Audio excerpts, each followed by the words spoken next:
자, 다음 문제 보겠습니다. 여러분 어려워하는 양적 연구 문제입니다. 자, 다음 자료에 대한 설명 및 추론 이렇게 나와 있는데요.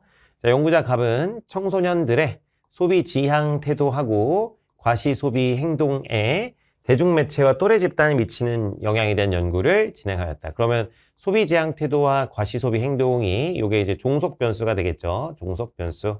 여기에다가 대중매체와 또래 집단이 미치는 영향이니까 대중매체와 또래 집단은 독립변수가 되겠습니다. 독립변수. 자, 이런 상황이고요. 청소년들이 그럼 이제 이 연구 전체 대상인 모집단이 되겠지요. 자, 갑은 가설을 설정한 후 가설을 어떻게 설정했는지는 뭐 여기서는 알 수 없습니다. 땡땡시 고등학생 500명에게 그럼 이 500명은 뭐가 되지요? 표본이 되지요. 대중매체가 소비를 선호하는 태도에 미치는 정도, 또래 집단이 명품 브랜드를 지향하는 행동에 미치는 정도 등을 측정하는 설문조사를 실시했다. 질문지법한 것 확인할 수 있습니다. 자, 이후 갑은 자료를 분석하여 소비 지향 태도의 경우 대중매체의 영향력이, 과시소비 행동의 경우 또래 집단의 영향력이 상대적으로 크게 작용함을 확인하였다. 여기까지 이제 갑 연구입니다. 한편 연구자 을은 갑의 연구를 참고로 하여 새로운 소비자 교육 프로그램을 개발하고 그 효과를 입증하는 연구를 진행하였다. 그래서 기존의 소비자 교육 프로그램을 받고 있던 고등학생 100명을 선정했어요. 이제 표본이 되겠죠. 이렇게 표본 100명이 되겠고 각각 50명씩 A집단, B집단으로 나눴습니다.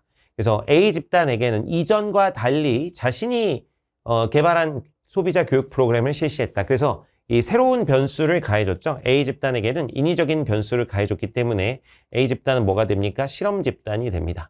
을이 사용한 방법은 실험법이 되고 A집단은 실험집단, 그리고 B집단은 기존에 실시하던 소비자 교육 프로그램을 지속적으로 실시했어요. 그래서 변화를 가하지 않았어요. 변수를 가하지 않았습니다. 기존에 하던 거 계속 하는 거니까. 그래서 B집단은 통제 집단이 되겠죠. 자, 그래서 사전 사후 검사를 통해서 A집단에서 B집단에 비해 소비 지향 태도 지수와 과시 소비 행동 지수 모두 큰 변화가 나타남을 확인하였다라고 합니다. 자, 한번 가볼게요. 자, 갑의 연구에서 디귿은 수용됐을 것이다. 이렇게 나오는데 이 가설의 내용이 명확하게 나와 있지가 않습니다. 만약에 이제 디귿이 수용되려면 이 연구 결과와 같은 것을 가설로 설정했었어야 돼요. 그래서 소비 지향 태도의 경우 대중매체의 영향력이, 과시 소비 행동의 경우 또래 집단의 영향력이 더 크게 작용한다라는 내용이 가설에 포함되어 있어야 하는데 이 정확하게 제시되어 있지 않기 때문에 이것은 알 수 없다가 됩니다. 알 수 없다. 그래서 1번은 안 되고요. 자, 이번 갑의 연구에서 리을은 기억의 조작적 정의에, 자, 여기 보면 이 기억은 대중매체입니다. 여러분, 대중매체. 그리고 이제 리을 같은 경우는 뭐라고 되어 있냐면 대중매체가 소비를 선호하는 태도에 미치는 정도 이렇게 되어 있는데 대중매체를 지금 조작적 정의한 게 아니라 이 리을 같은 경우는 그 구체적으로 지금 대중매체 이 독립변수도 나와 있고 이 소비를 선호하는 태도, 종속 변수도 나와 있어요. 대중매체를 구체적으로 조작적 정의했다면은 뭐 예를 들면 일주일에 대중매체를 뭐 아니면 일주일에 TV를 아니면 일주일에 SNS를 얼마나 많이 보는지 뭐 이런 걸로 이제 확인했었어야 되는데 여기는 지금 독립변수와 종속변수가 다 나와 있는 것이기 때문에 저 리을 자체가 기억의 조작적 정의라고 판단할 수는 없습니다. 자, 그리고 미음도 한번 보면은요. 또래 집단이 명품 브랜드를 지향하는 행동에 미치는 정도. 그러니까 또래 집단을 구체적으로 이제 측정할 수 있게 만들어주면 그게 조작적 정의인데 이건 역시 또래 집단이라는 독립변수와 명품 브랜드를 지향하는 행동, 종속변수도 함께 나와 있는 것이라서 이게 조작적 정의가 되는 것은 아니죠. 그래서 니은도 틀렸다.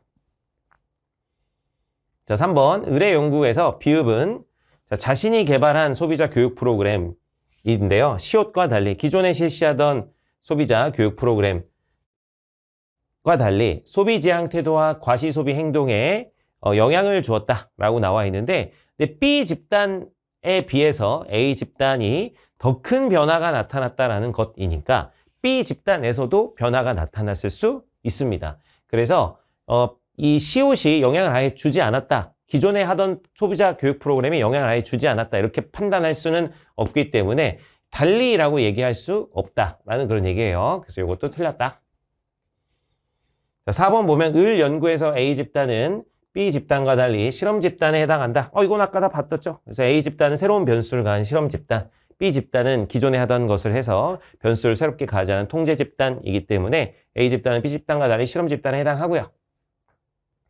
자, 갑을이 사용한 자료 수집 방법은 모두 일반적으로 연구 대상자와의 언어적 상호작용. 갑이 사용한 건 질문지법이고요. 그래서 이제 언어적 상호작용이 필요하고, 을이 사용한 건 실험법이죠. 실험법 같은 경우는 언어적 상호작용이 필수적이다라고 얘기할 수가 없습니다.